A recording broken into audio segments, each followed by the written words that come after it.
sa inyo. Maraming pong salamat sa inyong pagkakataon na muli makahuntahan po namin kayo ngayon. So, unahin po na natin yung kaugnay po doon sa line workers no, na inihain ni Senator Chis Escudero na lahat ng mga line workers, na mga frontliners ng bawat mga outlet na po sa buong Pilipinas ay magkakaroon ng benepisyo. Dito po ba sa Quezon to ay kumusta po rito? Meron po ba mga ano pong benefits meron po sila?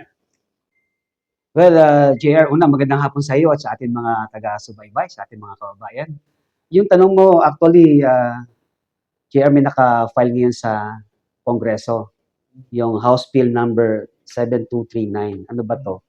Ito yung an act providing for mandatory insurance ng ating mga line workers, including their benefits and other allowances as line worker.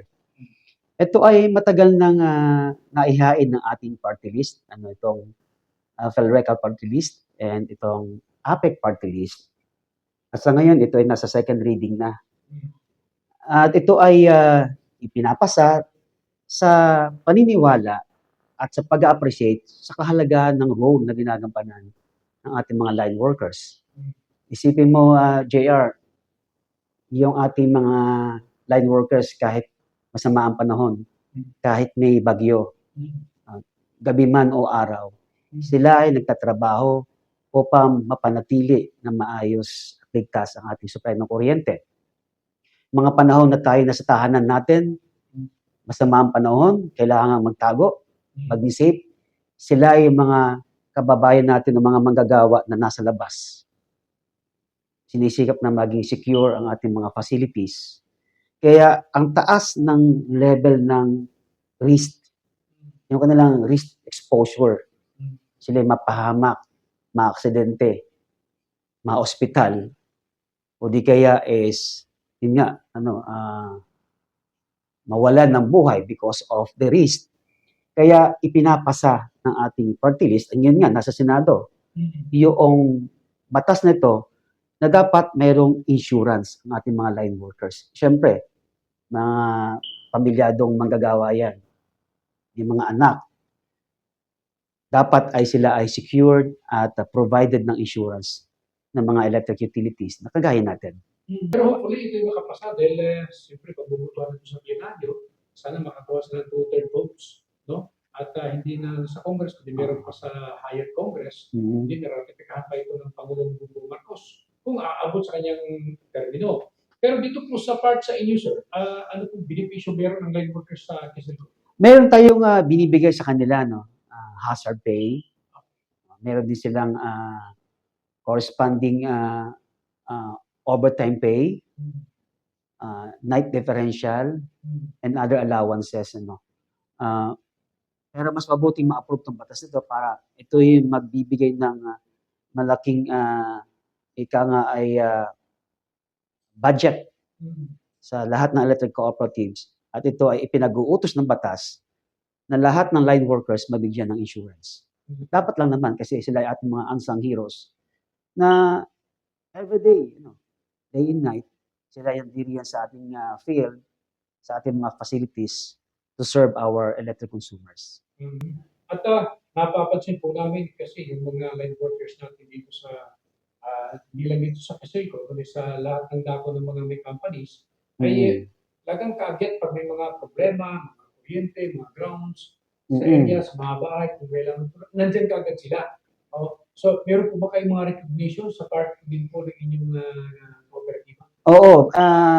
Ang PhilReca sa buong Pilipinas, meron tayong tinatawag na Lineman Appreciation Day. So, tuwing Agosto, kinikilala ng mga electric cooperative yung ambag ng ating mga linemen. Tinitingnan at hinahangaan yung mga araw-araw nilang pagkilos, pagkatrabaho para sa ating mga kababayan.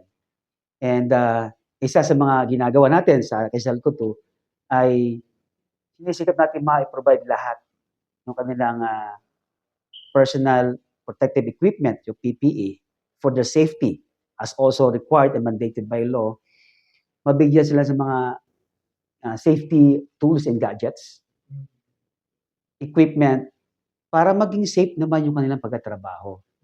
Sinisikap natin na mailapat ang mga polisiya yung about safety rules and guidelines na dapat i-observe ng mga line workers para maiwasan yung aksidente o disgrasya ng ating mga line workers. Bahagi yan. Monthly po kayo, sir, meron po mga training na refreshment. Not actually monthly, but every day, meron kami tinatawag na toolbox meeting.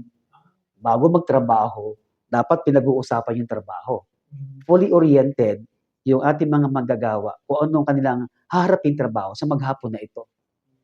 Itong bagay na ito ay malaking tulong upang maiwasan yung aksidente o hindi ninanais na injuries or ay aksidente sa ating mga manggagawa. Yan. Siyempre, yung pagka nagtatrabaho sila, hindi nila dapat i-fit yung problema sa pamamahay. Mahirap din yun. Presence of mind, mahalaga yan. Na pagdating mo sa opisina, yung mga challenges mo o suliranin sa tahanan mo, iwan mo muna. Kasi delikado yung trabaho nila dito.